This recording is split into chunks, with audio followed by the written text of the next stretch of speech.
ഓം ശ്രീ ഗുരുഭ്യോ നമ. വൃത്തത്തിലെ ശൂന്യത.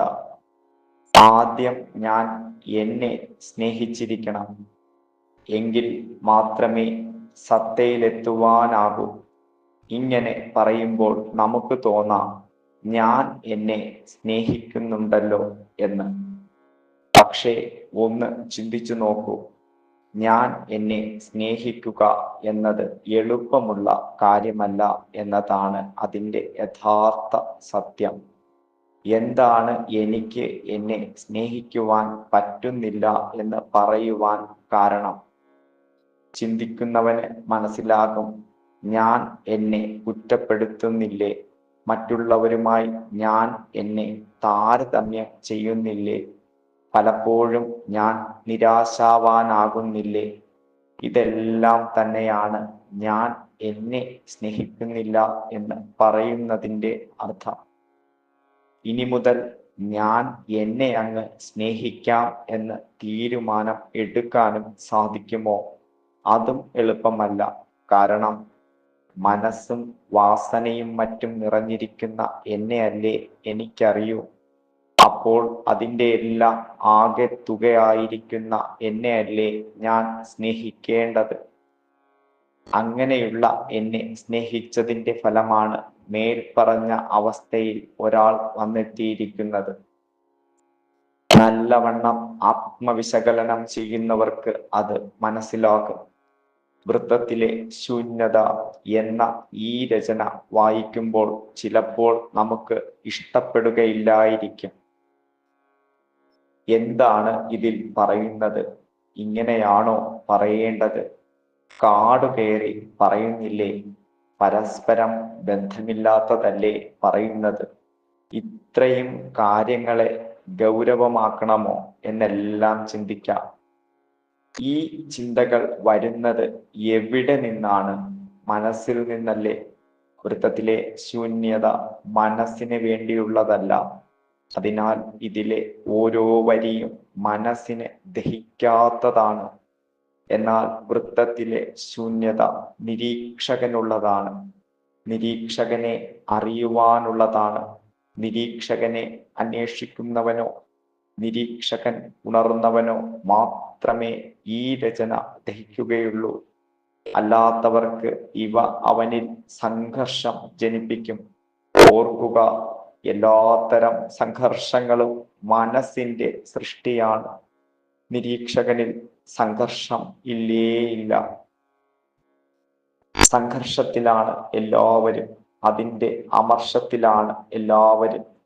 ഒരു വ്യക്തി സംഘർഷത്തിലിരിക്കുമ്പോൾ അവൻ അവൻ്റെ മനസ്സിന്റെ അടിമയായി മാറിയിരിക്കുകയാണ്. അവന് ബോധപ്രാപ്തൻ ശരിക്കും തൻ്റെ ശത്രുവായി അനുഭവപ്പെടുന്നു. അവന് ബോധപ്രാപ്തനെ ഉൾക്കൊള്ളുവാൻ സാധിക്കുകയില്ല. അവൻ സംഘർഷത്തിലാണ്. അതിൻ്റെ കാരണം മനസ്സാണെന്ന് നിരീക്ഷിക്കുവാൻ അവൻ പരാജയപ്പെടുന്നു. അതിനാൽ അവൻ മറ്റൊരു താഴ്ന്ന ഊർജതലത്തിൽ എത്തിപ്പെടുന്നു.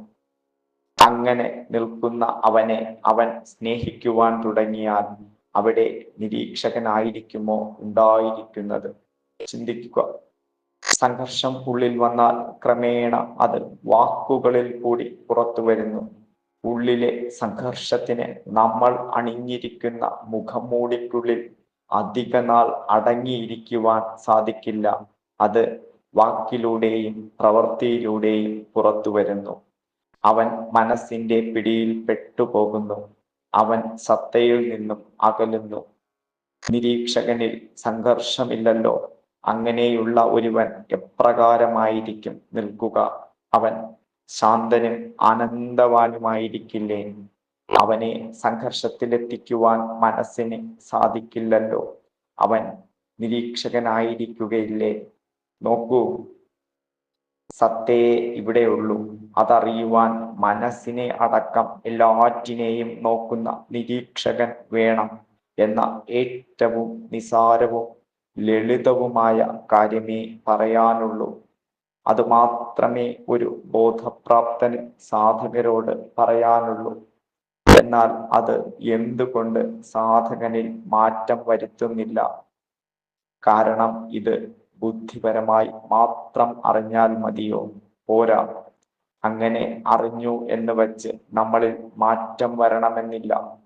നിരീക്ഷകൻ ഉണർന്നാൽ മാത്രമേ മാറ്റം വരൂ. അപ്പോൾ ഒരു ബോധപ്രാപ്തന് കൂടുതൽ കാര്യം ഗൗരവത്തിൽ പറയേണ്ടി വരും. കാരണം അവന്റെ മനസ്സ് കാടുകയറി വ്യാപരിച്ചു കിടക്കുന്നത് അത്രയും ആഴത്തിലാണ്. സത്തയേ ഉള്ളൂ, അതറിയുവാൻ നിരീക്ഷകൻ ഉണരണം എന്നത് അവനിൽ കേവലം അറിവ് മാത്രമേ ആയിട്ടുള്ളൂ. അത് അവനിലെ കാട് അറുക്കുവാൻ പ്രാപ്തമാകുന്നില്ല. അപ്പോൾ അവനെ നിരീക്ഷിക്കുവാൻ സാധിക്കാത്തത് എന്തുകൊണ്ടാണ് എന്നറിയേണ്ടയോ? നിരീക്ഷകൻ പതറുന്ന ഇടം എവിടെ എന്നറിയേണ്ടയോ? സദാസമയം എന്നിൽ എന്തുകൊണ്ട് നിരീക്ഷകൻ നിൽക്കുന്നില്ല എന്നറിയേണ്ടയോ? ഇവയെല്ലാം ഒരു ബോധപ്രാപ്തന് വിശദീകരിക്കേണ്ടി വരും. ബോധപ്രാപ്തരാരും ഗൗരവക്കാരല്ല. അവർ ആരും ഒന്നും ഗൗരവമാക്കുന്നുമില്ല. എന്നാൽ സാധകനിൽ ഗൗരവകരമായ പ്രശ്നം, സംഘർഷം എന്നിവ നിലനിൽക്കുമ്പോൾ അതൊരു ദർപ്പണമായി ചൂണ്ടിക്കാട്ടുന്ന ബോധപ്രാപ്തൻ എങ്ങനെ ഗൗരവക്കാരനാകും? കുറഞ്ഞപക്ഷം ചിന്തിക്കാം. ബോധപ്രാപ്തർക്ക് മൗനമായി ഇരിക്കാമല്ലോ. എന്തിന് ഇവർ നമുക്കായി ഇവയെല്ലാം പറയണം? ഇവയെല്ലാം പറഞ്ഞ് മനസ്സിലാക്കി തരണം. അത് അവരിലെ ആത്മീയ ഹൃദയം ഉണർന്നതുകൊണ്ടാണ്. ആ ഹൃദയത്തെ അറിയുവാൻ നമ്മളിലും ഒരു ആത്മീയ ഹൃദയം ഉണ്ടായിരിക്കണം. അപ്പോഴേ അവനും ബോധപ്രാപ്തനും തമ്മിൽ ആത്മബന്ധം ഉണ്ടാകൂ. ആ ബന്ധം നമ്മളെ സത്തയിലേക്ക് വേഗം എത്തിക്കുന്നു. മനസ്സിനെ മാറ്റി നിർത്തി സത്യത്തെ അംഗീകരിക്കുക. അവരെ അറിയുവാനുള്ള ആത്മീയ ഹൃദയം നമുക്കില്ലെന്നുള്ളത് അത് മനസ്സ് അംഗീകരിക്കില്ല. പക്ഷേ നിരീക്ഷകന് മാത്രം മനസ്സിലാകുന്നതാണ്. നാം മനസ്സുണ്ടാക്കുന്ന സംഘർഷങ്ങളുടെ ലോകത്തിലാണുള്ളത്. അത് ഒരിക്കലും ഒരു ബോധപ്രാപ്തനെ ഉൾക്കൊള്ളുവാനുള്ള ഇടം അവനിൽ സൃഷ്ടിക്കുന്നില്ല. ഇനി പറയൂ, ഞാൻ എന്നെ സ്നേഹിക്കണം എന്ന് പറയുമ്പോൾ സ്നേഹിക്കുന്നതിന് മുമ്പ് സ്നേഹിക്കുവാൻ വേണ്ടി ഞാൻ ആര് എന്നറിയേണ്ടയോ? അറിഞ്ഞാലല്ലേ അതിനെ സ്നേഹിക്കുവാനാകൂ. ഹരിയോ.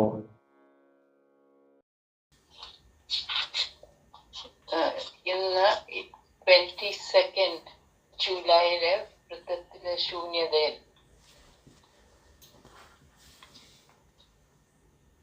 പിന്നെ നമ്മളെ സ്നേഹിക്കുന്നതിനെ കുറിച്ചാണ് ഗുരുജി പ്രതിപാദിച്ചിരിക്കുന്നത്. ഇവിടെ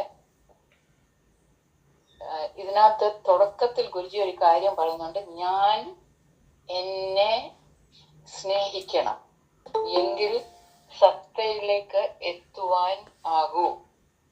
അവിടെ ഒരു ഞാനും ഉണ്ട്, എന്നെ ഉണ്ട്. അപ്പൊ ഈ ഞാൻ എന്താണ്, എന്നെ എന്താണ്, അത് ഒന്ന് ചിന്തിക്കേണ്ട കാര്യമാണ്. ആ ഞാനിലോട്ട് ഇപ്പം നമ്മൾ ഈ ഫസ്റ്റ് പാരഗ്രാഫ് ചെയ്യുമ്പം ഞാനിലോട്ട് ഇപ്പം വരുന്നില്ല. ഈ എന്നെ ഇപ്പൊ ഓരോരുത്തർക്ക് അവരവരെ അറിയാം. അപ്പൊ നമ്മുടെ എന്നിൽ നിന്നും എന്നിലേക്ക് എന്ന് പറയുന്ന ആ കാര്യത്തിലെ ആദ്യത്തെ എന്നിൽ ആ ഞാനാണ് ഈ എന്നെ ഇവിടെ ഉദ്ദേശിക്കുന്നത്. എന്നിലേക്ക് എന്ന് പറഞ്ഞാൽ സത്തയിലേക്ക്. പക്ഷെ ഞാനെന്നിപ്പോ ഇവിടെ പറയുന്നത് അത് സത്യമാണെന്ന് ഇപ്പൊ പറയാൻ പറ്റില്ല. നമ്മൾ ആ തലത്തിൽ എത്തിയിട്ടില്ല. ജീവാത്മാവായിട്ടായിരിക്കും നമ്മൾ നിൽക്കുന്നത്. ജീവഭാവത്തിലാണ് നമ്മൾ നിൽക്കുന്നത്. അപ്പൊ ആ ഞാനെന്ന് പറയുന്ന ഒരു ഐഡന്റിറ്റി മനോതലത്തിൽ ഉള്ളതാണെങ്കിൽ ആ ജീവഭാവത്തിൽ ജീവാത്മാവായിട്ടാണ് നിൽക്കുന്നത്. സത്തയല്ല, യാതൊരു സംശയമില്ല. അപ്പോ എന്നെന്ന് ഉദ്ദേശിക്കുന്നത് ഇവിടെ ആ മീ ടു മീ എന്ന് പറയുന്നതിൽ ആദ്യത്തെ മീ, അതായത് പേഴ്സണാലിറ്റി ആയിട്ട് നിൽക്കുന്ന ഒരു ഐഡന്റിറ്റി, അതായത് സത്തയായിട്ടുള്ള ഐഡന്റിറ്റി അല്ല, പേഴ്സണാലിറ്റി എന്നുള്ള ആ തലത്തിൽ നിൽക്കുന്ന ആ ഐഡന്റിറ്റിയാണ്. അപ്പോ എന്നെ സ്നേഹിക്കണം എങ്കിലേ സത്തയിൽ എത്തുവാൻ ആകൂ. അപ്പോ ആ എന്നെ എന്ന് പറയുന്നത് അതെന്തുകൊണ്ടാണ്? എന്നെ സ്നേഹിക്കുന്നില്ല, എന്റെ പരിമിതികൾ, കുറവുകൾ അങ്ങനെ തോന്നിപ്പിക്കുന്നത് കൊണ്ടാവാം. എന്നെന്ന് പറയുമ്പം ഞാൻ ഈ bundle of this body consciousness, I consciousness, പിന്നെ മനസ്സ്, പിന്നെ ബുദ്ധി, അതെല്ലാം ഇതിന്റെ എല്ലാം ഒരു പിന്നെ ഒരു കളക്ഷനാണ്, ഒരു ജീവഭാവത്തിൽ നിൽക്കുന്നത്. അപ്പൊ എന്നെ സ്നേഹിക്കണം എന്ന് പറഞ്ഞാൽ അത് പിന്നെ എന്നും കൊണ്ട് സ്നേഹിക്കുന്നില്ല എന്ന് ഉള്ള കാര്യം സത്തയിലെത്തണം, അല്ലെങ്കിൽ സ്നേഹിക്കാൻ പറ്റില്ല എന്നാണ് ഉദ്ദേശിക്കുന്നത് അവിടെ. അപ്പോ അത് എന്തുകൊണ്ടാണ്? എന്നെ സ്നേഹിക്കുന്നില്ല, എന്റെ പരിമിതികൾ, കുറവുകൾ അങ്ങനെ തോന്നിപ്പിക്കുന്നുകൊണ്ടാവാം. ജീവിതത്തിൽ എന്നെ എന്നെ കുറ്റപ്പെടുത്തുന്നതിലും മറ്റുള്ളവരുമായി പിന്നെ എന്നെ താരതമ്യം ചെയ്യുന്നതും ഇതൊക്കെ ഉണ്ടല്ലോ. എൻ്റെ മനസ്സിൽ എന്തോ പിന്നെ എന്തൊക്കെയോ ഉണ്ട് എന്ന് എനിക്ക് പിന്നെ അറിയാലോ. ഇതെല്ലാം ഉണ്ട്, ഈ തരം വികാരങ്ങളൊക്കെ ഉണ്ട്. പിന്നെ ആ നാനാമുഖങ്ങളായ ചിത്തവൃത്തികളെ അകറ്റുന്ന പ്രക്രിയ പരിശീലിച്ച് മനസ്സിനെ ഒഴിച്ചാൽ അല്ലേ നമുക്ക് പിന്നെ ബോധവികാസവും പിന്നെ വിവേകബുദ്ധിയും ഉയർത്താൻ പറ്റുന്നത്. നിരീക്ഷകൻ അല്ലെങ്കിൽ സത്ത, പ്രേമം, ആനന്ദം, ഈ വകയൊക്കെ അപ്പോഴേ ഉണ്ടാവൂ. അതല്ലാതെ നമ്മള് നിരീക്ഷകനില്ലാതെ മനോതലത്തിൽ നിലനിൽക്കുവാണെങ്കിൽ പിന്നെ പരിശീലനത്തിനൊക്കെ പോകുന്നുണ്ട് ധ്യാനാത്മക സെന്ററിൽ. എങ്കിലും പിന്നെയും നമ്മൾ ആ മൈൻഡ് ഇതിൽ നിൽക്കുവാണെങ്കിൽ നമുക്ക് തന്നെ ആ എവിടെ സത്ത എവിടെ, നമ്മുടെ മനസ്സ് എവിടെ, ഇതിനകത്ത് ഇപ്പോഴും നമുക്ക് ഈ വക ചിന്തകളാണെങ്കിൽ, അപ്പൊ അങ്ങനെ വരുമ്പോ എന്നെ സ്നേഹിക്കുന്നില്ല, എനിക്ക് തന്നെ കുറ്റബോധമുണ്ട്, എൻ്റെ ഉള്ളിൽ ഏതാണ്ടൊക്കെ കുറവുണ്ട്. അപ്പൊ ഞാൻ എങ്ങനെ എന്നെ സ്നേഹിക്കുക?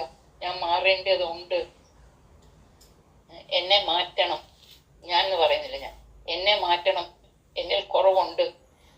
അപ്പോ അതിന് ഈ ഗുരുവിന്റെ അടുത്ത് വന്ന് നമ്മൾ ഇതെല്ലാം ചെയ്ത് കഴിയുമ്പം ആ എന്നെ ആ പേഴ്സണാലിറ്റിയിൽ നിന്നും കുറച്ചുകൂടി ഉയർത്തിക്കൊണ്ടുവരണം. എന്നാലേ സ്നേഹിക്കാൻ പറ്റൂ. അല്ലാതെ കുറ്റവും ഈ കുറവും ഈ സംഘർഷവും ഇതെല്ലാം വെച്ചുകൊണ്ട് കംഫർട്ടബിൾ ആയിട്ട് എന്നിൽ തന്നെ ഞാൻ കംഫർട്ടബിൾ ആയിട്ട് നിൽക്കുന്നില്ല. പിന്നെ അവിടെ ഒരു കംഫർട്ട് ഇല്ല, ഒരു സന്തോഷം ഇല്ല. അപ്പൊ എങ്ങനെ എന്നെ സ്നേഹിക്കുന്നത്? ഉള്ളിൽ ഈ സംഘർഷങ്ങളൊക്കെ ഉള്ളപ്പോൾ. അപ്പൊ അതാണ് അവിടെ ആദ്യം ഗുരുജി ആ പാട്ട് ഡീൽ ചെയ്തിട്ട് പിന്നെ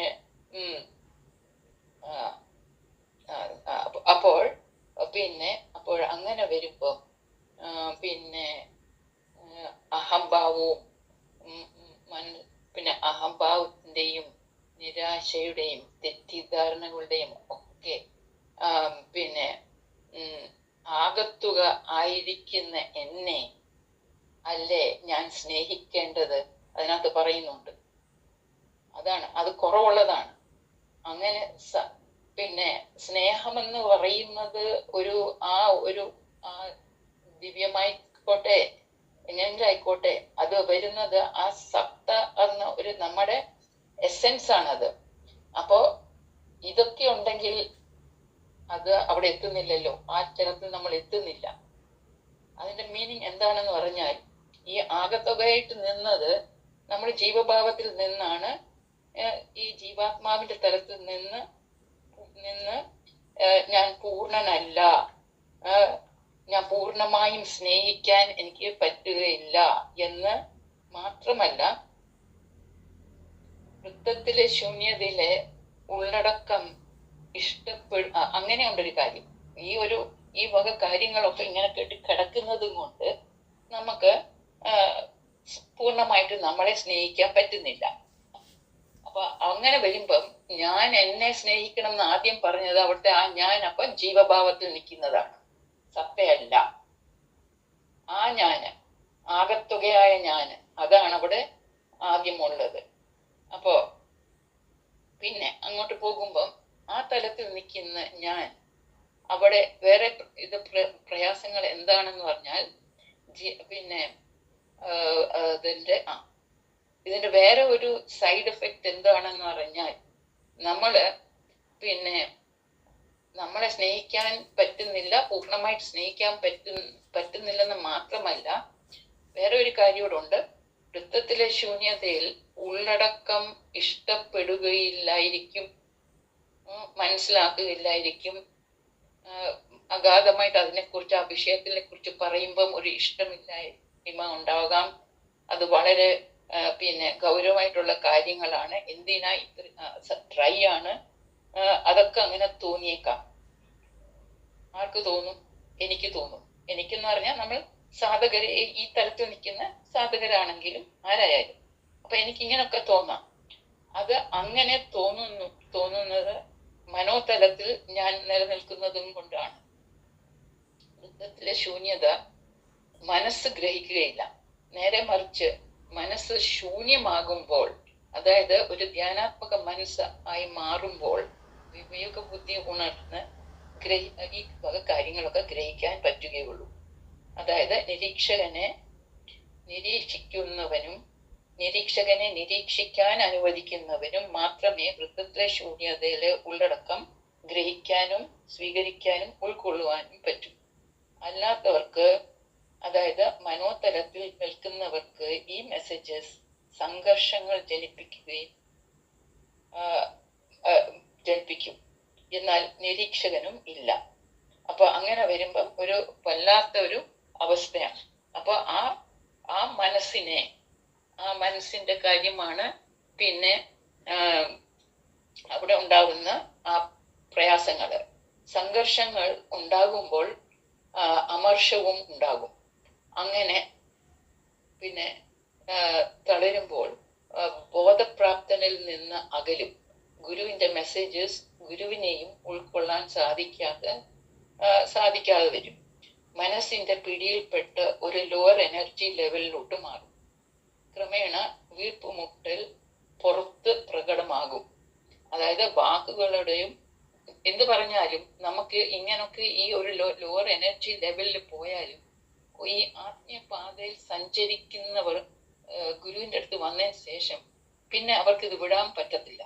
കാരണം ഈ വക പിന്നെ മെസ്സേജസ് വേറെ എവിടെ നിന്നും കിട്ടൂല. എന്നാൽ അവന് ഇവിടെ ഇപ്പം ഞാൻ എന്നെ എന്ന് പറയും, ആ എന്നെ എന്ന് പറയുന്ന പേഴ്സണാലിറ്റി ആയ ഞാൻ എനിക്ക് ഗുരുവിന്റെ അടുത്ത് വന്ന് പിന്നെ ഈ സാധനയിലൊക്കെ പങ്കെടുക്കുമ്പോൾ, ഈ ധ്യാനത്തിലൊക്കെ പങ്കെടുക്കുമ്പോൾ കിട്ടുന്ന ആ ഒരു റിലീഫ്, അതുകൊണ്ട് ആ ശിഷ്യർക്ക് പിന്നെ ഇങ്ങനെ ഒരു ലോവർ എനർജി ലെവൽ വന്നാലും അവർക്കറിയാം പുറത്തുനിന്ന് അവർക്ക് ഹെൽപ്പ് കിട്ടൂല, ഇവിടെ വന്നാലേ ഹെൽപ്പ് കിട്ടുള്ളൂ. അൺപ്ലസന്റ്, എത്ര അൺപ്ലസന്റ് ആയാലും അവരുടെ കംഫർട്ട് സോൺ പൊളിക്കുന്നതാണെങ്കിലും ഇവിടെ കിട്ടുള്ളൂ. അപ്പൊ അവര് വരും, അവർക്ക് ഒരു രക്ഷയില്ല, അവര് വന്നോളൂ. മനസ്സിന്റെ പിടിയിൽപ്പെട്ട ഒരു ലോവർ എനർജി ലെവലിലോട്ട് മാറുമ്പോൾ ക്രമേണ ഈ വീർപ്പുമുട്ടുകളൊക്കെ ഉണ്ടാകും. അത് പുറത്ത് പ്രകടമാകുമ്പോൾ വാക്കുകളുടെയോ പ്രവൃത്തിയിലൂടെയോ പുറത്തു വരും. അപ്പോ മനസ്സിന്റെ പിടിയിൽപ്പെട്ട് നിരീക്ഷകനും ഇല്ലാത്ത ഒരു വല്ലാത്ത ഒരു പിന്നെ കോൺഫ്ലിക്റ്റിൽ ആയിരിക്കും പിന്നെ ഈ ഞാൻ അങ്ങനെ വരുമ്പോൾ. എന്നാൽ ഈ നിമിഷത്തിൽ ഒരു സാധകൻ വർത്തിക്കാൻ ശീലിച്ചാൽ, അതായത് ഈ നിമിഷത്തിലെ യാഥാർത്ഥ്യത്തിൽ പിന്നെ വർദ്ധിക്കാൻ ശ്രമിക്കുകയാണെങ്കിൽ അന്ന് നിരീക്ഷകൻ ഉണർത്തി കിട്ടുകയും ചെയ്യും. ആ സാധകന്റെ മനസ്സ് ഒരു ധ്യാനാത്മക മനസ്സായി പരിണമിച്ചതുകൊണ്ട് മനസ്സിന്റെ വൃത്തികളിലോട് ഒട്ടലില്ലാതെ പിന്നെ നിരീക്ഷിച്ച് അങ്ങനെ നിലനിൽക്കും. അപ്പൊ അങ്ങനെ ഉള്ള ഒരു ഞാനാണെങ്കിൽ, ഒരു ശിഷ്യനാണെങ്കിൽ അവന് ശാന്തനും ആനന്ദത്തിലും ആയിരിക്കും. അവന് സത്തയോടെ ചേർന്നിരിക്കുകയും ചെയ്യും. ഗുരു നിർദ്ദേശിക്കുന്നത് നിരീക്ഷകനെ ഉണർത്താനാണ്. അതിന് ഈ മന്ത്ലി അപ്പോ ഇത് പറയുമ്പോൾ ചുമ്മാതെ നമ്മൾ ഇങ്ങനെ വേർഡ്സിൽ പറഞ്ഞിട്ട് കാര്യമില്ല. ഗുരുക്കന്മാര് പല കാര്യങ്ങൾ ആവർത്തിച്ചു പറയും. ഇപ്പോ സങ്കല്പങ്ങൾ, തെറ്റിദ്ധാരണകൾ, ആശയങ്ങൾ ഇതെല്ലാം ഉണ്ട്. അതുകൊണ്ട് മനസ്സിങ്ങനെ ഉണ്ട്. അപ്പൊ ചിലപ്പോ നിങ്ങൾക്ക് അങ്ങനെ നമുക്ക് തോന്നാം, ഇതെന്ത് റെപ്പറ്റീഷൻ ആണോ? ആവർത്തനം വേണം. നമ്മുടെ മനസ്സുള്ളിടത്തോളം ഈ ആവർത്തനം വേണം, പലതവണ പറയണം. അപ്പൊ അന്നേരം നമുക്കും കുറച്ച് ബോധം വേണ്ടേ? നമ്മള് ഇവിടെ ധ്യാന കേന്ദ്രത്തിൽ വരുമ്പോ നമുക്ക് ഉണ്ടാകുന്ന അനുഭവം വേർഡ്സ് മാത്രമല്ല, ബുദ്ധിയും കൊണ്ട് മാത്രമല്ല ഇത് ഗ്രഹിക്കണ്ടേ, വേർഡ്സും കൊണ്ട് മാത്രമല്ല ഇത് ഗ്രഹിക്കണ്ടേ. അവിടെ we are getting hands down experience നമുക്ക് തരുന്നുണ്ട്. ഇങ്ങനാണ് നിങ്ങളെ ഈ അനുഭവത്തിലോട്ട് വരണ്ടേന്ന്. അപ്പൊ നമ്മളത് അനുഭവിച്ചറിയണം. എനിക്ക് സംഘർഷമുണ്ട് എന്ന് പറഞ്ഞ് അങ്ങനെ ഇരുന്നാ പോരാ. സംഘർഷം വിട്ട് ഒരു മണ്ഡലത്തിലോട്ട് അവിടെ ചെന്നെത്തുന്നില്ലേ? അപ്പൊ അത് വളർത്തിയെടുക്കാൻ അപ്പൊ അവിടെ നിരീക്ഷകൻ ഉണ്ടാകുന്നുണ്ടെന്ന്, അതാണ് അതിന്റെ സത്യം. അപ്പൊ അത് പരിശീലിക്കണം. അതുകൊണ്ട് ഈ നിമിഷത്തിൽ ഈ ധ്യാന കേന്ദ്രത്തിൽ തന്നെ വരുമ്പോ ഇവിടെ എന്താ സംഭവിക്കുന്നത്? ഈ നിമിഷത്തിൽ ഒരു സാധകൻ പിന്നെ ഈ നിമിഷത്തിലെ യാഥാർത്ഥ്യത്തിൽ നിൽക്കുമ്പോൾ ആ മ്യൂസിക്കും ഇൻസ്ട്രക്ഷനും പാട്ടും അതൊക്കെ ആയിട്ട് നിൽക്കുമ്പോൾ അവിടെ എന്താ ഉണ്ടാകുന്നത്? അവിടെ നമ്മൾ പോലും അറിയാതെ ആ മൈൻഡ് സൈലന്റ് ആകുകയാണ്. എന്നിട്ട് അതൊരു ധ്യാനാത്മക പിന്നെ മൈൻഡായിട്ടാണ് മാറുന്നത്. വിവേക ബുദ്ധി ഉണരും. അപ്പോ നിരീക്ഷകനും ഉണരും. അപ്പോ ആ അനുഭവം നമ്മളെ എങ്ങനെ അവിടെ ഉൾക്കൊള്ളുന്നത്? അവിടെ നമ്മൾ സൈലന്റ് ആയിട്ട് നിന്ന് ആ പ്രസന്റില് നമ്മൾ അതിനകത്തെല്ലാം പങ്കെടുക്കും. അവിടെ സമയം പോകുന്നത് നമ്മൾ അറിയുന്നില്ല. അങ്ങനെ ഒരു മണ്ഡലത്തിലാണ് ഗുരു നമ്മളെ എത്തിപ്പിക്കുന്നത്. അപ്പൊ അവിടെ നടക്കുന്നത് എന്താണെന്ന് പറഞ്ഞാൽ നമ്മുടെ ഒട്ടലില്ലാത്ത നിരീക്ഷകൻ, അവിടെ നിരീക്ഷണം ആണ് അവിടെ നടക്കുന്നത്. ആ ആനന്ദവും നമുക്ക് തരുന്നത്. അവിടെ ആ നിരീക്ഷകൻ ആക്ടിവേറ്റഡ് ആയി നിൽക്കുകയാണ്. അതാണ് നമുക്ക് അവിടെ കിട്ടുന്ന അനുഭവം. ആ അനുഭവം ഉൾക്കൊണ്ടിട്ടുണ്ടല്ലോ നമ്മള്. അപ്പൊ അതാണ് അനുഭവം അവിടെ കിട്ടിയിട്ടുണ്ട്. അപ്പോ ആ നിരീക്ഷകന് അപ്പൊ അങ്ങനെ ആ ഒട്ടലില്ലാത്ത നിരീക്ഷണം അവിടെ ചെയ്യുമ്പോൾ ആനന്ദവും ആ റിലാക്സ്ഡ് ഫീലിങ്ങും സൃഷ്ടിക്കപ്പെടുന്നു അവിടെ. ഇതുപോലെ നമ്മളെ നിത്യ ജീവിതത്തിലെ ഓരോ കർമ്മങ്ങളും പിന്നെ ഓരോ കർമ്മങ്ങളിൽ ഏർപ്പെടുമ്പം ഈ നിരീക്ഷകനെ ഉണർത്തണം. ഏത് അനുഭവത്തിലാണോ അവിടെ നിന്ന് ആ പിന്നെ ധ്യാനത്തിൽ പങ്കെടുത്തത് അതേപോലെ വേണം നമ്മുടെ കർമ്മത്തിൽ നിന്ന് ആ ഒരു സ്ഥലത്ത് നിൽക്കണം. അല്ലാതെ വ്യാഖ്യാനിക്കാനും അസസ് ചെയ്യാനും നിരീക്ഷകനെ ഒന്നും നമ്മൾ പോകണ്ട. പക്ഷെ ആ ഒരു തലത്തിൽ ആ ഒരു അനുഭവത്തിൽ നിന്ന് എല്ലാ പിന്നെ നമ്മുടെ കർമ്മങ്ങളും ഈ നിമിഷത്തിൽ നിന്ന് ചെയ്താൽ ഇത് പറ്റുന്നതായിരിക്കും. പിന്നെ ഇത് സാധിക്കാത്ത എന്തും കൊണ്ടെന്ന് പറഞ്ഞാൽ ബുദ്ധിപരമായി മാത്രം അറിയേണ്ടത് കാര്യമല്ല ഇത്. അതായത് തിയറിറ്റിക്കൽ നോളജ് മാത്രമല്ല, ഒരു അറിവല്ല. അത് പോരാ. അപ്പൊ അത് സാധിച്ചെടുക്കണമെങ്കിൽ എന്ന് പറഞ്ഞാൽ ഇത് അനുഭവിക്കണം. അപ്പൊ അത് എല്ലാം മന്ത്ലി മെഡിറ്റേഷൻ ക്യാമ്പിൽ ചെയ്യുന്നതാണ്, അനുഭവിച്ചറിയുന്നതുമാണ്. മനസ്സിനെ നിയന്ത്രിക്കണം എങ്കിൽ ഒരു പടി എപ്പോഴും നമ്മൾ മുന്നോട്ട് പോകണം. അപ്പൊ മനോതലത്തിൽ നിന്നുകൊണ്ട് മനസ്സിനെ പിന്നെ മനസ്സിലാക്കാൻ പാടായി.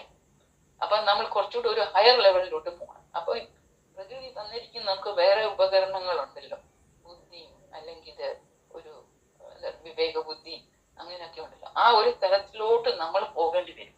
അത് പക്ഷെ നമുക്ക് ചിലപ്പം ചെയ്യാൻ പറ്റില്ലെങ്കിൽ ഒരു ഗുരുവിന്റെ സാന്നിധ്യത്തിൽ അത് ഇങ്ങനെ കിട്ടാം, പ്രാക്ടിക്കലായിട്ട് കിട്ടാം എന്നറിയുമ്പം അത് നമ്മൾ ഉപയോഗിക്കേണ്ടതാണ്. അവിടെ അതിനൊരു പരിഹാരം ഉണ്ടല്ലോ. പിന്നെ 3-ാമത്തെ പാരഗ്രാഫില് ഗുരുജി പറയുന്നത് പിന്നെ പിന്നെ ഈ പല കാര്യങ്ങൾ ഇങ്ങനെ പറയുമ്പോൾ പലരും പറയുമായിരിക്കും, ഇത്രയും ഡീറ്റെയിൽഡ് ആയിട്ട് ഗൗരവത്തിൽ മേൽ പറഞ്ഞ കാര്യം ഗുരു പറയുന്നത് മാത്രം അല്ല, അതങ്ങനെ അവരങ്ങനെ പറയാം, അഭിപ്രായം പറയും, ആവർത്തിച്ച് പറയുന്നു എന്നും പറയും. ചിലപ്പോൾ മനസ്സിന്റെ സംഘർഷവും മറ്റ് മലിനീകരണങ്ങളും ആഴത്തിൽ ഉള്ളപ്പോൾ അത് ബോധപ്രാപ്തന് ചൂണ്ടി കാണിക്കുന്നത് അല്ലേ ബോധപ്രാപ്തൻ ചൂണ്ടിക്കാണിക്കുന്നു. അപ്പൊ അത് നമുക്കല്ലേ അതൊരു യൂസ്ഫുൾനെസ്. ബോധപ്രാപ്തനായ ഗുരു വേണമെങ്കിൽ മൗനമായിട്ടിരിക്കാം, പറഞ്ഞു തരാതെ ഗൗരവമായി ഇരിക്കാം, അതും സാധിക്കുമല്ലോ. പക്ഷെ ഇത് നിരന്തരമായിട്ട് ഇങ്ങനെ പറയുന്നു, പിന്നെ ഡീറ്റെയിൽഡ് ആയിട്ട് പറയുന്നു, ഗൗരവമായിട്ട് പറയുന്നു എന്നൊക്കെ പറയുമ്പോൾ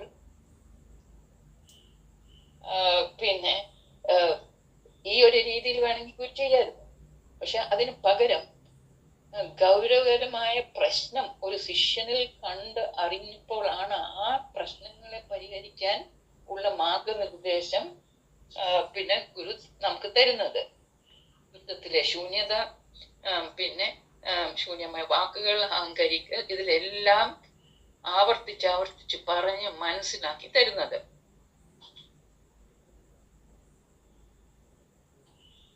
കാരണം ബോധപ്രാപ്തൻ അത് പറഞ്ഞു തരുന്ന എന്തുകൊണ്ടാണ്? ആ ബോധപ്രാപ്തനായ ഗുരുവിൽ ഹൃദയം ഉണർന്നത് കൊണ്ടാണ്. ആ ആത്മഹൃദയത്തിന്റെ സന്ദേശം അറിയണമെങ്കിൽ നമ്മളിലും ആ ആത്മഹൃദയം ഉണ്ടായിരിക്കണം. അങ്ങനെയാണ് ബോധപ്രാപ്തനുമായ ഒരു ആത്മബന്ധം ഉണ്ടാകുന്നത്. അത് അനിവാര്യമാണ്. ആ ബന്ധം ആണ് നമ്മളെ വേഗത്തിൽ സത്തയിലേക്ക് എത്തിക്കുന്നത്. അല്ലാതെ നമ്മളെ കൊണ്ട് ഒന്നും പറ്റില്ല. സത്തയെ അറിയുവാൻ ഉള്ള ആത്മഹൃദയം നമ്മൾക്കില്ല. അതാണ് സത്യം. അത് പിന്നെ മനസ്സിന് അതറിയില്ല, പക്ഷെ നിരീക്ഷകന് അത് മനസ്സിലാക്കാൻ പറ്റും. അതുകൊണ്ട് സംഘർഷം ഉള്ള മനസ്സ് ഒരിക്കലും ബോധപ്രാപ്തനെ ഉൾക്കൊള്ളുവാൻ ഉള്ള ഇടം കൊടുക്കൂല. നമ്മൾ ഇതിന് മുമ്പേയും പറഞ്ഞിട്ടുണ്ട്. പിന്നെ ആശയങ്ങളും ഒക്കെ വന്ന് അവർക്ക് ശിഷ്യന്മാർക്ക് അവർക്ക് അവരുടെ ആശയങ്ങൾ ഒക്കെ പുണരാൻ ഒരു ചാൻസ് കിട്ടത്തില്ല ഗുരുവിന്റെ അടുത്ത് വരുമ്പോൾ. അപ്പോഴ് അവരെന്തോ ചെയ്യും? അങ്ങനെ പറ്റാത്തപ്പോ അവര് പതുക്കെ അങ്ങ് മാറി നിൽക്കും, ഗുരുവിൽ നിന്ന് മാറും. ഇങ്ങനൊക്കെ ആ മനസ്സിന്റെ കളി അങ്ങനത്തെ ഉണ്ട്. അപ്പൊ ഈ സംഘർഷമുള്ള മനസ്സ് അങ്ങനെ തന്നെ പിന്നെ ബോധപ്രാപ്തിനെ ഉൾക്കൊള്ളുവാൻ സമ്മതിക്കില്ല, അതിന് ഇടം കൊടുക്കൂല. അതുകൊണ്ട് നമ്മൾ ആ നിരീക്ഷകനെ ഉണർത്തേണ്ടതാണ്. അത് പ്രാക്ടിക്കൽ വശം പറഞ്ഞു തന്നിട്ടുണ്ട്. എന്നിട്ട് പിന്നെ എന്നെ സ്നേഹിക്കണമെങ്കിൽ എന്നെ സ്നേഹിക്കണമെങ്കിൽ ആ ഞാൻ പെർഫെക്റ്റ് ആവണം. അപ്പോഴേ ഉള്ളൂ ആ പെർഫെക്റ്റ് ആയിട്ടുള്ള ആ ഞാനിനെ എനിക്ക് സ്നേഹിക്കാൻ പറ്റുന്നത്. എന്ന് പറഞ്ഞാൽ എനിക്കെന്ന് പറഞ്ഞാൽ എൻ്റെ ആ മനസ്സപ്പോഴത്തേക്ക് ഒരു ധ്യാനാത്മക മനസ്സും ആവണം. അപ്പൊ എൻ്റെ ധ്യാനാത്മക മനസ്സായി മാറി നിരീക്ഷകനായിട്ട് മാറിയാലേ ഉള്ളൂ ആ റിയൽ ആയിട്ടുള്ള ഞാനിനെ, ആ റിയൽ ഐനെ എനിക്ക് സ്നേഹിക്കാൻ പറ്റുന്നത്. അതുകൊണ്ട് ഞാൻ എന്നെ സ്നേഹിക്കണം എങ്കിൽ സ്നേഹിക്കുന്നതിന് മുമ്പ് സ്നേഹിക്കുവാൻ ഞാൻ ആര് എന്ന് അറിഞ്ഞിരിക്കണം. അപ്പോ അതിന് സത്തയാണ് എന്നുള്ളൊരു കാര്യത്തിലോട്ട് വരണമെങ്കിൽ നിരീക്ഷകനെ നമ്മൾ ഡെവലപ്പ് ചെയ്യണം. കാരണം നിരീക്ഷകൻ സത്തയോട് ചേർന്ന് നിൽക്കുന്നതാണ്. അപ്പോ ആ തലത്തിൽ ചെന്നെത്തിയാലേ ഉള്ളൂ സത്തയിലോട്ട് പ്രവേശിക്കാൻ പറ്റുന്ന. അതും ഗുരു കൃപയാൽ പറ്റുകയുള്ളൂ, അല്ലാതെ പറ്റുകയും ഇല്ല. ആത്മഹൃദയത്തിന്റെ സാന്നിധ്യത്തിൽ മാത്രം അങ്ങോട്ടുള്ളൊരു പ്രവേശനവും നടക്കൂ. ഇത് ഗുരുപാദങ്ങളിൽ സമർപ്പിക്കുന്നു. ഹരിയോ. ഹരി ഓം. ഇതിൽ നമുക്ക് നമ്മളെ ആത്മാർത്ഥമായിട്ട് സ്നേഹിക്കാൻ സാധിച്ചാൽ മാത്രമേ സത്തയുടെ അനുഭവം ഉണ്ടാവുള്ളൂ എന്ന് പറയുന്നുണ്ട്. അതിന് നമ്മളിൽ ആത്മീയ ഹൃദയം ഉണ്ടാവണം. അപ്പം അത് ഈ നിമിഷത്തിൽ നിലനിന്ന് നമ്മുടെ മനോതലത്തെ ഉയർത്തി ധ്യാനാത്മക മനസ്സിലെത്തിക്കാൻ സാധിക്കുമ്പോഴേ ആത്മീയ ഹൃദയം ഉണരുകയുള്ളൂ. ഇപ്പം മനസ്സിൻ്റെ പിടിയിലായാൽ എന്താണ് നമുക്ക് വരുന്ന പ്രശ്നം? നമുക്ക് ഒന്നിനെയും സ്നേഹിക്കാൻ സാധിക്കില്ല.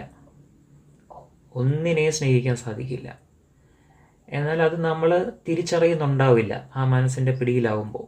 കാരണം അവിടെ നമ്മളെ മറയ്ക്കുന്ന പല ഘടകങ്ങളും അവിടെയുണ്ട്.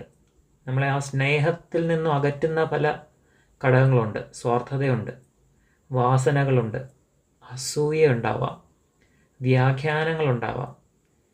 ഇതെല്ലാം നമ്മളെ ആ സ്നേഹമെന്നുള്ള ആ യഥാർത്ഥ വികാരത്തിൽ നിന്ന് നമ്മളെ തടയുന്നതാണ്. നമ്മൾ കാണിക്കുന്നതെല്ലാം അല്ലെങ്കിൽ സ്നേഹിക്കുന്നു എന്ന് പറയുന്നതെല്ലാം സ്വാർത്ഥതയിലൂടെ മാത്രമായിരിക്കാം. എന്നിട്ട് നമ്മൾ അതിനെ സ്നേഹിക്കുന്നു, അല്ലെങ്കിൽ എനിക്ക് ആ കമ്മിറ്റ്മെൻറ്റോടുകൂടിയാണ് ഞാൻ നിൽക്കുന്നത് എന്നെല്ലാം നമ്മൾ പറയും. പക്ഷേ ഉള്ളിൻ്റെ ഉള്ളിൽ ഒരു സ്വാർത്ഥത ഒളിഞ്ഞു കിടപ്പുണ്ട്. ഇനി ആ സ്വാർത്ഥതയും ഈ വികാരങ്ങളും വിചാരങ്ങളും വാസനകളും ഇതെല്ലാം വ്യാഖ്യാനങ്ങളും എല്ലാം കൂടുമ്പോൾ എന്ത് പറ്റും? നമ്മൾ ചിലപ്പോഴെങ്കിലും ഒന്ന് നമ്മളെ നോക്കാൻ ശ്രമിക്കുമ്പോൾ നമുക്ക് നമ്മളോട് തന്നെ വെറുപ്പ് തോന്നും. കാരണം നമ്മളിൽ ഇതെല്ലാം ഉണ്ട് എന്ന് നമ്മൾ ചിന്തിക്കുമ്പോൾ, നമുക്ക് മനസ്സിലാവുമ്പോൾ നമുക്ക് നമ്മളോട് തന്നെ വെറുപ്പ് തോന്നാം. ഇനി ഇതൊന്നും തോന്നുന്നില്ല, നമ്മൾ അതിൻ്റെ പിടിയിൽ തന്നെയാണ്, മനസ്സിൻ്റെ പിടിയിൽ തന്നെയാണെങ്കിലോ നമ്മളിതെല്ലാം ചെയ്യുന്നു എന്നുള്ള ഭാവത്തിൽ നമ്മൾ അഹങ്കാരം വർദ്ധിക്കുകയും ചെയ്യും. അപ്പം ഇതിലേതൊക്കെ ഘടകങ്ങൾ വന്നാലും, അതായത് മനസ്സ് എത്രത്തോളം പ്രബലമാവുന്നോ അവിടെ നമുക്ക് ആരെയും സ്നേഹിക്കാൻ സാധിക്കില്ല. യഥാർത്ഥത്തിൽ പറഞ്ഞാൽ നമ്മൾ നമ്മളെ തന്നെ സ്നേഹിക്കുന്നില്ല എന്നുള്ളതാണ്. നമ്മളിലേക്ക് കുറേ നെഗറ്റീവ്സിനെ കൂട്ടി കൊണ്ടുവരിക അല്ലാതെ, സ്വയം നശിക്കുന്നതല്ലാതെ അവിടെ സ്നേഹമോ പ്രണയമോ ഇതൊന്നും അവിടെ സംഭവിക്കുന്നില്ല.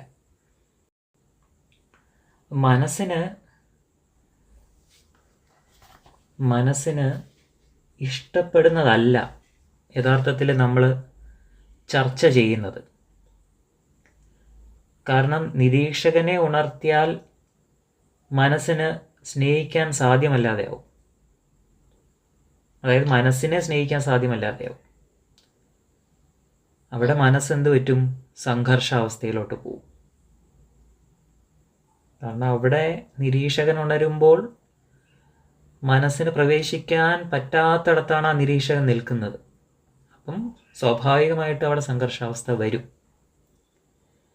മനസ്സിൻ്റെ പിടിയിൽപ്പെടുമ്പോൾ സംഘർഷാവസ്ഥ സംഭവിക്കുമെന്ന് പറഞ്ഞല്ലോ. അപ്പം മനസ്സിനെ നിരീക്ഷിക്കാൻ പറയുന്ന ബോധപ്രാപ്തനെ മനസ്സിന് ഉൾക്കൊള്ളാൻ പറ്റുമോ? പറ്റില്ല. അപ്പോൾ അത് ആ ബോധപ്രാപ്തനെയും അകറ്റാൻ ശ്രമിക്കും. കാരണം മനോതലം താഴ്ന്നുപോയി ആ ഒരു സാധകൻ്റെ, മനസ്സിൻ്റെ പിടി മുറുകിയപ്പോൾ. അപ്പോൾ ഒരിക്കലും ഈ ഒരു ഉയർന്ന ബോധാവസ്ഥയിൽ ആ ബോധമായിട്ട് നിൽക്കുന്ന ബോധപ്രാപ്തനെ അക്സെപ്റ്റ് ചെയ്യാൻ എങ്ങനെ പറ്റും? ഒരിക്കലും സാധിക്കില്ല. അപ്പം ഈ സംഘർഷാവസ്ഥയിൽ ഉള്ള മനസ്സ് അതിൻ്റെ തനി സ്വരൂപം കാണിക്കും. അപ്പം അത് കാണിക്കുന്നത് ഒരാളുടെ വാക്കുകൾ കൂടിയായിരിക്കാം, പ്രവൃത്തിയിലൂടെ ആയിരിക്കാം. എത്രയൊക്കെ നമ്മൾ അഭിനയിച്ചാലും സത്യം ഒരിക്കലൊരു പുറത്ത് വന്നിരിക്കും. യഥാർത്ഥ മുഖം കാട്ടും അത്. അപ്പം നിരീക്ഷകനെ ഉണർത്തിയാൽ ഈ സംഘർഷങ്ങളെല്ലാം അവസാനിക്കും. കാരണം നിരീക്ഷകൻ സ്വതന്ത്രനാണ്, ഒട്ടലില്ലാത്തതാണ്. അപ്പോൾ അവനിലെ സ്വാഭാവിക അവസ്ഥകൾ ആയിരിക്കും നിരീക്ഷകൻ ഉണർന്നവൻ പ്രകടിപ്പിക്കുന്നത്. മനസ്സ് ശാന്തമാകും, സദാ അവൻ അവനോട് തന്നെ പ്രണയത്തിലും ആയിരിക്കും. അപ്പോഴാണ് ബോധപ്രാപ്തൻ പറയുന്നതിൻ്റെ അർത്ഥം അവനിൽ അനുഭവമാകുന്നത്. അതിന് നിരീക്ഷകൻ ഉണർന്നാൽ മാത്രമേ സാധിക്കുകയുള്ളൂ. അപ്പോൾ ഈ ബോധപ്രാപ്തൻ പറയുന്ന കാര്യം തന്നെ വീണ്ടും വീണ്ടും പറയുന്നത് എന്തുകൊണ്ടായിരിക്കും? നമ്മളുടെ നിരീക്ഷണത്തിൻ്റെ അനുഭവം എപ്പോഴും നിലനിൽക്കുന്നില്ല എന്നുള്ളതുകൊണ്ടാണ്. നിരീക്ഷകൻ എപ്പോഴും നിലനിൽക്കുന്നില്ലാത്തതുകൊണ്ടാണ് വീണ്ടും വീണ്ടും ഒരേ കാര്യം തന്നെ പല രീതിയിൽ പറയേണ്ടി വരുന്നത്. കാരണം നമുക്കിപ്പോൾ നിരീക്ഷകൻ മനസ്സിൻ്റെ സ്വാധീനം കുറയുന്ന സമയത്ത് മാത്രം ലഭിക്കുന്ന ഒരു അറിവായിട്ടോ അല്ലെങ്കിൽ അനുഭവമായിട്ടോ മാത്രമാണ് കിട്ടിയിട്ടുള്ളത്. നിരീക്ഷകനിലോട്ട് എത്തിയിട്ടില്ല, നിരീക്ഷകനായിട്ടില്ല. ഇടയ്ക്കിടയ്ക്ക് വന്നു പോവുകയും ചെയ്യുന്നൊരു പ്രതിഭാസം പോലെയാണ് ഇപ്പോൾ നിൽക്കുന്നത്. ഇപ്പോഴത്തെ നമ്മുടെ നിരീക്ഷകൻ അങ്ങനെയാണ്. അപ്പോൾ അതായിട്ട് മാറുന്നവരെയും ബോധപ്രാപ്തൻ സംസാരിച്ചു കൊണ്ടേയിരിക്കും. കാരണം അവർ നിൽക്കുന്നത് എങ്ങനെയാണ്? അവർ സദാ പ്രണയത്തിലാണ് നിൽക്കുന്നത്. അതായത് ഒരു ആത്മീയ ഹൃദയത്തിലൂടെയാണ് അവർ സംസാരിക്കുന്നത്. നമ്മളും ആ ആത്മീയ ഹൃദയം നമ്മളിലും ആ ആത്മീയ ഹൃദയം ഉണരുമ്പോൾ അല്ലെങ്കിൽ ഉണ്ടാവുമ്പോൾ മാത്രമാണ് ബോധപ്രാപ്തൻ്റെ ഹൃദയത്തിലേക്ക് കടക്കുവാൻ സാധിക്കുന്നത്. മനസ്സുണ്ടെങ്കിൽ അവിടെ ബോധത്തിന് സ്ഥാനമില്ല, അവിടെ ബോധപ്രാപ്തനും ഇടയില്ല. നമ്മളെ അക്സെപ്റ്റ് ചെയ്ത് നമ്മളെ ഉയർത്തി യഥാർത്ഥ നമ്മളെ അറിയുമ്പോൾ മാത്രമേ നമുക്ക് നമ്മളെയും നമ്മളാകുന്ന ആ സത്തയെയും സ്നേഹിക്കാൻ സാധിക്കുകയുള്ളൂ. അപ്പോൾ നമുക്ക് അപ്പോഴാണ് നമ്മൾ ബോധപ്രാപ്തനുമായിട്ട് പ്രണയത്തിലാകുന്നത്. ഗുരുജി പലപ്പോഴും ഈ എന്നെ പ്രണയിക്കൂ എന്ന് പറയുന്നത് ഈ നമുക്ക് പറ്റാത്തത് എന്തുകൊണ്ടാണ്? നമ്മളിൽ ആ ഒരു നിരീക്ഷകൻ വന്നില്ല, ആ ആത്മീയ ഹൃദയവും ഡെവലപ്പായില്ല.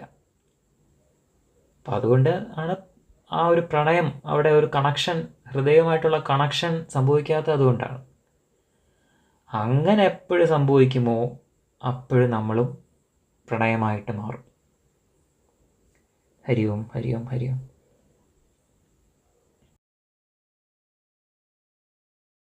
നമ്മളെ ഓരോ വൃത്തത്തിലെ ശൂന്യതകൾ നമ്മൾ ചർച്ച ചെയ്ത് നമ്മൾ പലപ്പോഴും പറയും സഞ്ചരിച്ചു കൊണ്ടിരിക്കുന്നു. ഒരു വീണ്ടും വീണ്ടും നമ്മളോട് ഇത് വീണ്ടും വീണ്ടും ആവർത്തിക്കുന്നത് എന്തിന് എന്ന് നമ്മള് ചിന്തിച്ചിട്ടുണ്ടാവില്ലേ? ഈ കാര്യം തന്നെയാണ് ഒരു സബ്ജക്റ്റിൽ തന്നെയാണ് ഗുരുജി വീണ്ടും വീണ്ടും ഒരു കാര്യം പലതരത്തിൽ ഗുരുജി അത് പറഞ്ഞുകൊണ്ടിരിക്കുകയാണ്. അപ്പോൾ ഒരു സെക്കൻഡ്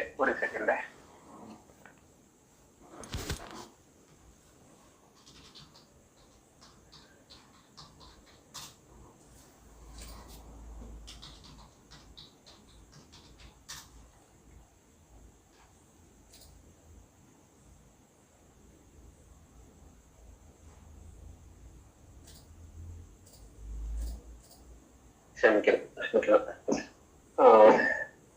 അതായത് നമ്മളെപ്പോഴും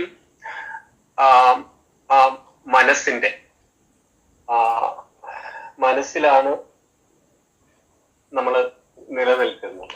അപ്പം നമ്മൾ ആ ഗുരുജി ആദ്യം പറയുന്നത് നിന്നെ സ്നേഹിക്കാൻ നിനക്ക് എന്തുകൊണ്ട് കഴിയുന്നില്ല? അപ്പൊ നമ്മൾ തന്നെ സ്വയം ചിന്തിച്ചുകൊണ്ട് ഞാൻ എന്നെ സ്നേഹിക്കുന്നുണ്ടല്ലോ, എന്തുകൊണ്ട് അപ്പോൾ അങ്ങനെ ഒരു ചോദ്യം ഗുരു എന്നോട് ചോദിക്കുന്നു?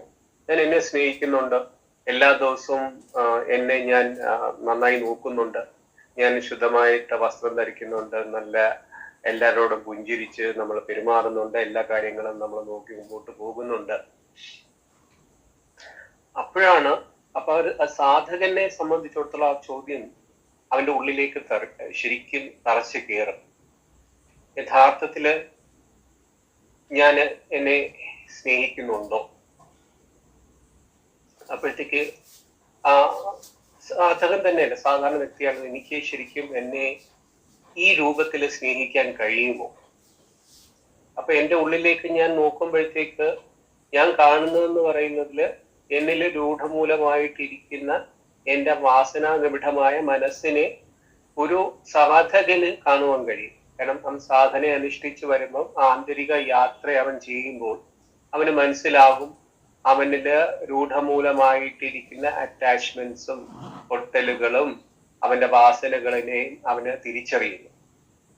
അപ്പോൾ അവന് ഇതിനെ ഞാൻ സ്നേഹിച്ചാൽ ഞാൻ എവിടെ എത്തും? അതാണ് ഗുരുത്വ അടുത്തതായി ചോദിക്കുന്നത്.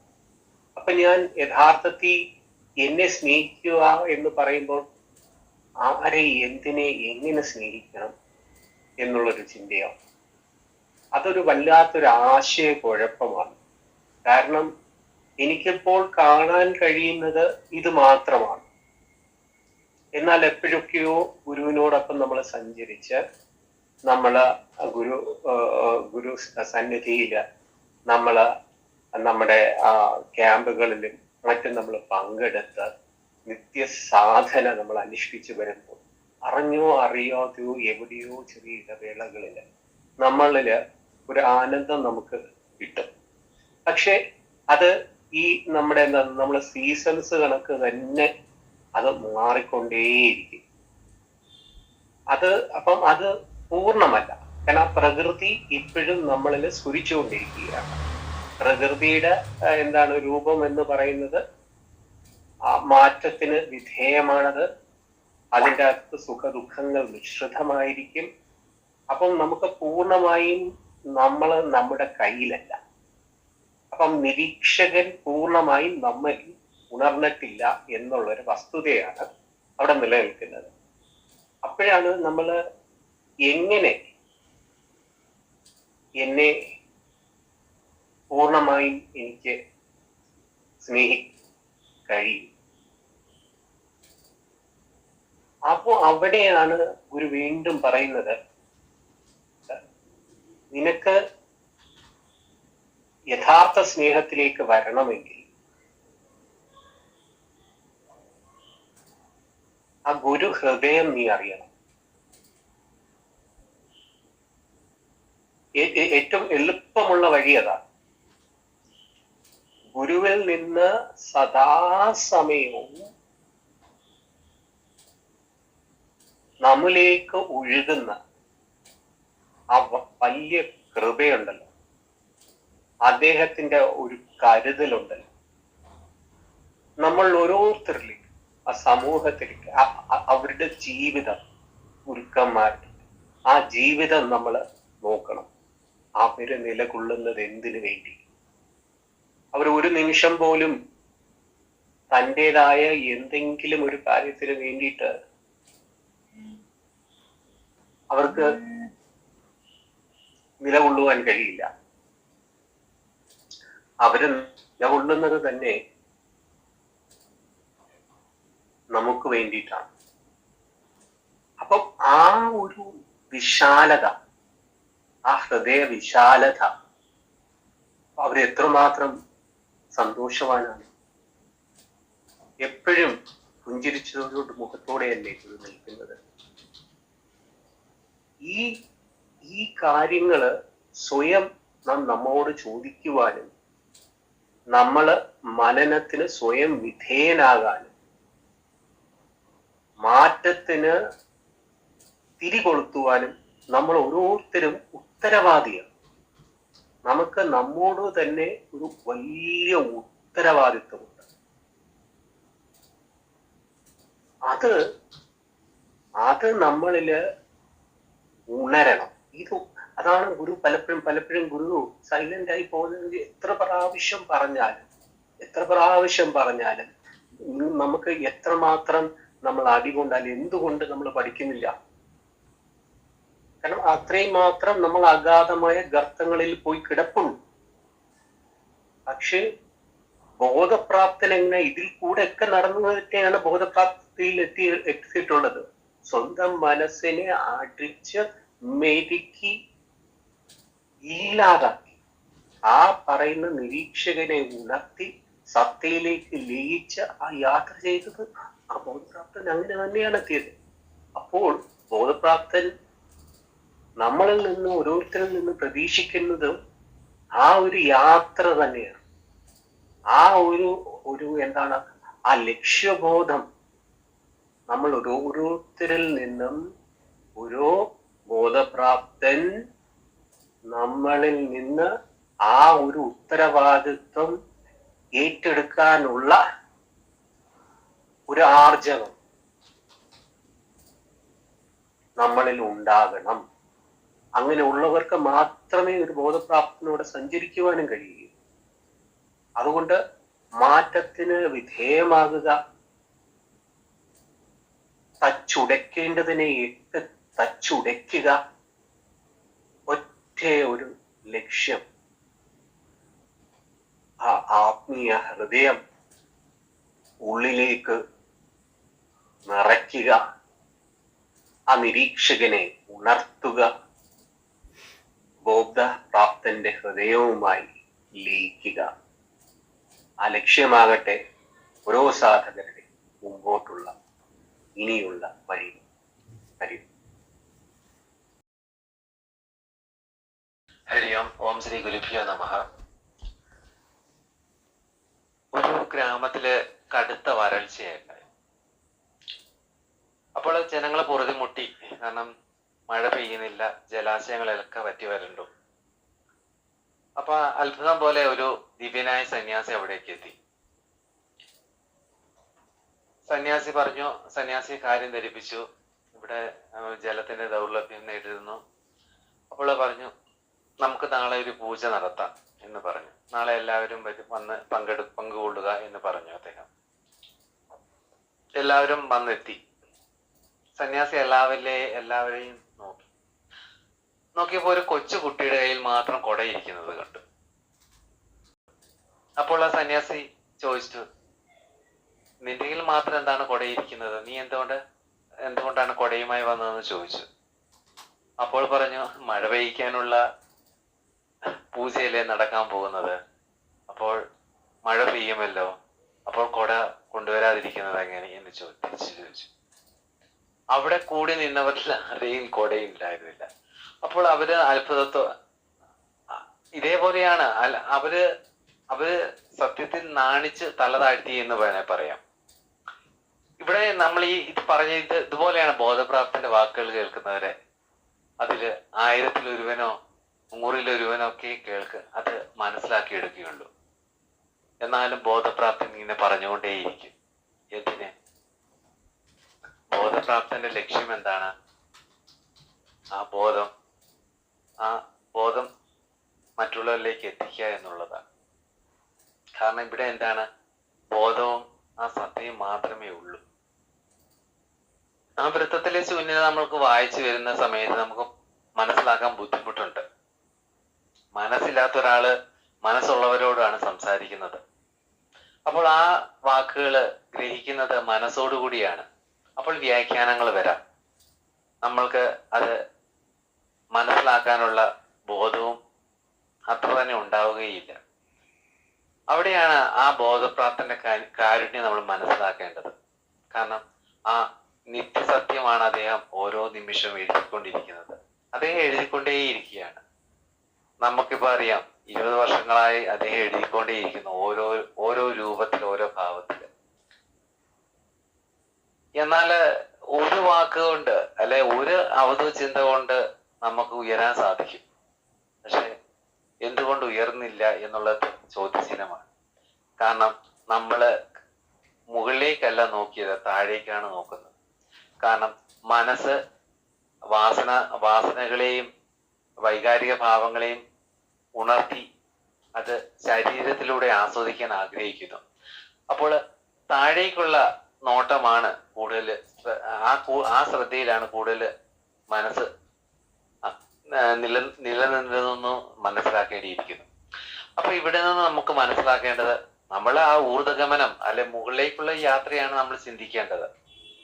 കാരണം ഈ ഘടകങ്ങളൊക്കെ സത്യം അറിയാൻ ഉപകാരപ്പെടുന്നില്ലെങ്കിൽ നമ്മൾ എന്ത് ചെയ്യണം? നമ്മൾ ഇവയിൽ നിന്നെല്ലാം ആ പിടിച്ചിരിക്കുന്ന പിടി വിടണം എന്നുള്ളതാണ് നമ്മൾ മനസ്സിലാക്കേണ്ടത്. ഒരു സാധകൻ ശരിക്കും മനസ്സിലാക്കേണ്ടത് അങ്ങനെയാണ്. കാരണം അവൻ ഓരോന്നിനെയും പിടിച്ചും ഓരോന്നിലും തട്ടിയും ഓരോന്നിലും മുട്ടിയും അവൻ നിൽക്കുകയാണ്. കാരണം എന്താണ്?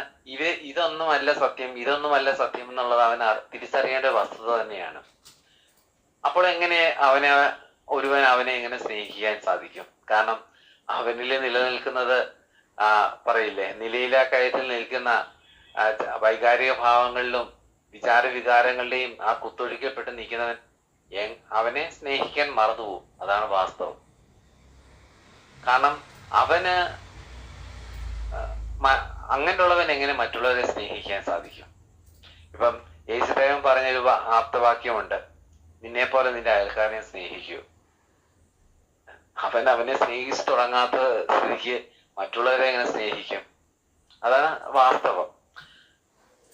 കാരണം നമ്മളില് മനസ്സില്ലാത്ത ബോധപ്രാപ്തി നമ്മളിലേക്ക് ആന്തരിക പ്രയാണം നടത്താൻ നമ്മളെ ഉദ്ബോധിപ്പിച്ചുകൊണ്ടിരിക്കുമ്പോൾ അവനവനെ തന്നെ മനസ്സിലാക്കാൻ സാധിക്കാത്ത ഒരു വ്യക്തിക്ക് എങ്ങനെ അവനെ സ്നേഹിച്ച് ആ ആന്തരികയാത്രയിലേക്ക് പങ്കുചേരാൻ സാധിക്കും? ഇവിടെ ഗുരുജി നമ്മളോട് പല സത്സംഗങ്ങളിലും പറയാറുണ്ട്, നമ്മളിലേക്കായിരിക്കണം നോട്ടം, നമ്മളിലേക്കായിരിക്കണം ശ്രദ്ധ ചെലുത്തേണ്ടത്. എന്തിന്? നമ്മളില് നിലകൊള്ളുന്ന ആ ഘടകങ്ങളെ അവൻ തിരിച്ചറിയുക എന്നുള്ളതാണ് യഥാർത്ഥത്തിൽ സംഭവിക്കേണ്ടത്. തന്റെ മനസ്സിനെ തിരിച്ചറിഞ്ഞ് ഞാൻ മനസ്സല്ല എന്ന് അവൻ കണ്ടെത്തണം, ഞാൻ അഹമല്ല എന്ന് കണ്ടെത്തണം, ഞാൻ ചിത്തമല്ല ബുദ്ധിയല്ല ഇതിനപ്പുറമുള്ള ആ പരമാത്മ സ്വരൂപമാണെന്ന് അറിയണം. അപ്പോൾ നമ്മളെ ഈ ഘടകങ്ങളെ എല്ലാം പിടിച്ചിട്ട് ഞാൻ സത്യമാണെന്ന് പറയുന്നത് എത്ര ആത്മാർത്ഥതയുണ്ട്? നിന്നിൽ നിലകൊള്ളുന്ന ആത്മാവ് ഒന്നാണ് എന്ന് എങ്ങനെ അവന് ബോധ്യപ്പെടും? ഇതൊക്കെയാണ് നമ്മളിൽ സംഭവിക്കുന്നത്. എന്നാൽ ഒരു സാധകൻ കുറച്ചുകൂടെ ആ ആന്തരികമായ യാത്ര നടത്തുമ്പോൾ അവന് തിരിച്ചറിയാൻ സാധിക്കും. ആ ബോധപ്രാപ്തന്റെ വാക്കുകൾ തിരിച്ചറിയാൻ സാധിക്കണം. ആ വാക്കുകൾ അവനിലേക്ക് എത്തണം. അവനിലേക്ക് എത്തണമെങ്കിൽ എന്ത് ചെയ്യണം? അവൻ തന്നെ സ്നേഹിച്ചു തുടങ്ങണം. അങ്ങനെ ആ സ്നേഹത്തിലൂടെ ആ സ്നേഹം ഉള്ളിൽ ഉദിച്ച് മുന്നോട്ട് പോകുമ്പോൾ മാത്രമേ ആ ബോധപ്രാപ്തന്റെ ഹൃദയത്തെ അറിയാൻ സാധിക്കുള്ളൂ. ആ ഹൃദയവികാസത്തെ മനസ്സിലാക്കാൻ പറ്റുള്ളൂ. കാരണം ഒരിക്കലും നമ്മൾ ഗുരുജി ഇതിനകത്ത് പറഞ്ഞിട്ടുണ്ട്, എപ്പോഴും ചില കാർക്കശ്യ നിലപാടുകൾ ആ ബോധപ്രാപ്തന എടുത്തേക്കാം എന്നൊക്കെ പറയുന്നുണ്ട്. നമ്മുടെ ഹൃദയവിശാലതയോടെ ആ ഹൃദയത്തിന്റെ ഭാഷയിലൂടെ അത് സ്വീകരിക്കുകയാണെങ്കിൽ നമ്മൾ എങ്ങനെയായിരിക്കും അതെങ്ങനെയായിരിക്കും നമ്മളിലേക്ക് എത്തുന്നത്? ആ പ്രണയമായി തന്നെയാണ് അത് എത്തുന്നത്. ആ വാക്കുകൾ പ്രണയത്തിന്റെ മഴ തന്നെയായിരിക്കും. എന്നാൽ നമ്മൾ അതെങ്ങനെയായിരിക്കും? ഈഗോയുടെയും അല്ലെങ്കിൽ ആ മനസ്സിന്റെ വ്യാഖ്യാനങ്ങളിലൂടെയൊക്കെയാണ് സ്വീകരിക്കുന്നതെങ്കിൽ അദ്ദേഹത്തിനോട് തന്നെ നമുക്ക് ദേഷ്യം തോന്നാം. കാരണം അദ്ദേഹം പറയുന്നത് നമുക്ക് ഉൾക്കൊള്ളാൻ സാധിക്കില്ല. അതാണ് യഥാർത്ഥ വസ്തുത. ഇപ്പോൾ തന്നെ ഗുരുജിയുടെ ഈ വൃത്തത്തിലെ ശൂന്യത ഗുരുജി പറയുന്നുണ്ട്. ഇത് ബോധത്തെയും സത്യത്തെപ്പറ്റി മാത്രമാണ് നമ്മൾ സംസാരിക്കുന്നത്. പക്ഷെ പല രീതിയിൽ നമ്മൾ സംസാരിക്കുന്നതെന്ന് മാത്രം. പല രീതിയിലൂടെ അത് നമ്മൾ കൺവേ ചെയ്യാൻ ശ്രമിക്കുന്നു. കാരണം എനിക്ക് ഇതേ പറയാനുള്ളൂ, സത്യവും ബോധവും മാത്രമേ ഇവിടെ നിലകൊള്ളുന്നുള്ളൂ. അതിനെപ്പറ്റി മാത്രമേ എനിക്ക് പറയാനുള്ളൂ. നമ്മളത് പറഞ്ഞു വരുന്നത് നിങ്ങൾക്ക് മനസ്സിലാക്കാൻ വേണ്ടിയിട്ട് പല രൂപത്തിൽ പല ഭാവത്തിലൂടെ അത് പ്രസന്റ് ചെയ്യുന്നു എന്ന് മാത്രം. അപ്പോൾ എല്ലാ സാധകരും അവനവനെ സ്നേഹിച്ചു തുടങ്ങുക. എന്നാൽ മാത്രമേ ഗുരുവിന്റെ ഹൃദയത്തെ നമുക്ക് അറിയാൻ സാധിക്കുകയുള്ളൂ, ഗുരുവിലേക്ക് നമുക്ക് എത്താൻ സാധിക്കുകയുള്ളൂ. തീർച്ചയായിട്ടും ഹരിയോം.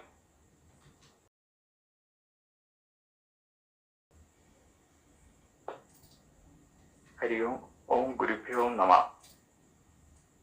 നമ്മുടെ സാധകരുടെ അടുത്ത് ഗുരുജി സംസാരിക്കുന്നത് ഒരേ വിഷയത്തിനെ തന്നെ പല വ്യത്യസ്തമായ ഡയമെൻഷനിലൂടെയാണ്.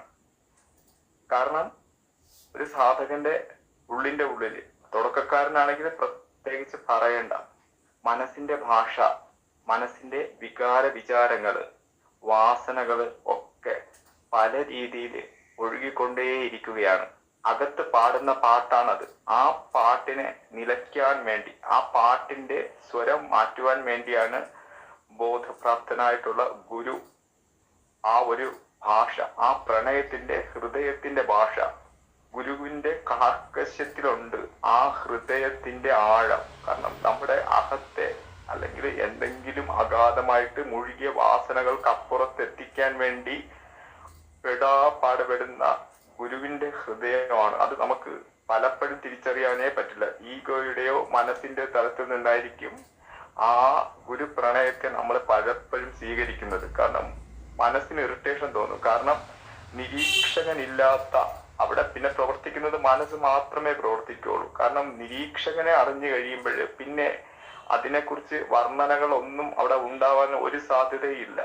അപ്പോഴ് മനസ്സിന്റെ ഭാഷ സംസാരിച്ചുകൊണ്ടേ ഇരിക്കുകയാണ്. ആ അത്തരത്തിലുള്ള സാധകർക്ക് വേണ്ടിയാണ് ഗുരു വീണ്ടും വീണ്ടും ഇത് തന്നെ ഒരേ കാര്യം റിപ്പീറ്റ് ചെയ്ത് പറഞ്ഞുകൊണ്ടേയിരിക്കുകയാണ്.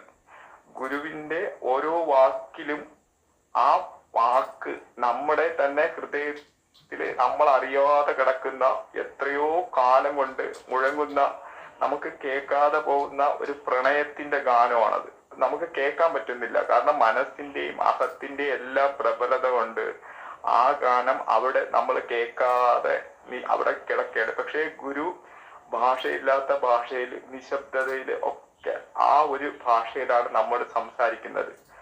നിരീക്ഷകനെ ഉണർത്തു, സത്തയിലേക്ക് ഓരോ സാധകർക്കും മുന്നേറാൻ കഴിയട്ടെ എന്നാണ്. കാരണം ഗുരുജിക്ക് ഇവിടെ നമുക്ക് നേടേണ്ടതോ ഒന്നുമില്ല. ഗുരുജിക്ക് കാരണം തുടക്കത്തിൽ വരുമ്പം തന്നെ നമുക്ക് ആ ഒരു അഗാധമായിട്ടുള്ള സ്നേഹം നമ്മളെ സ്റ്റക്കാക്കും. കാരണം ഒരു വ്യക്തിയിൽ നിന്നുണ്ടാവുന്ന ഒരു സ്നേഹമല്ല അത്. കാരണം എന്തെങ്കിലും സ്വാർത്ഥതയുടെ പിന്നിൽ നിന്ന് ഒഴുകുന്ന സ്നേഹമല്ല, എന്തെങ്കിലും നേടിയെടുക്കാൻ വേണ്ടുന്ന സ്നേഹമല്ല, ഞാൻ മഹാപുരുഷനാണെന്ന് പറയിക്കാൻ വേണ്ടി ഒഴുകുന്ന സ്നേഹവും അല്ല. അതിനപ്പുറത്തൊരു സ്നേഹമാണ് അത്. ഗുരുജിയുടെ അടുത്ത് നിൽക്കുമ്പോൾ മനസ്സിലാവും ആ മഹാഗുരു നമ്മളിലേക്കാണ് വിരൽ ചൂണ്ടുന്നത്. നമ്മളിലേക്ക്, ആ നിരീക്ഷകരിലും സത്തയിലേക്ക് സഞ്ചരിക്കാനുള്ള വിരലാണ്. അപ്പം അതിലേക്ക് നമുക്ക് അദ്ദേഹം പലപ്പോഴും മനസ്സിന്റെ തന്നെ പിടിയില് ആ പാട്ടിൽ തന്നെ മുഴുകി മുഴുകി മുഴുകി കിടക്കുകയാണ്. അതിനപ്പുറത്തേക്ക് സഞ്ചരിക്കാന് ആ മഹാഗുരുവിന്റെ ആ അനുഗ്രഹം നമുക്ക് എല്ലാവർക്കും ഉണ്ടാകട്ടെ. ഹരി ഓം.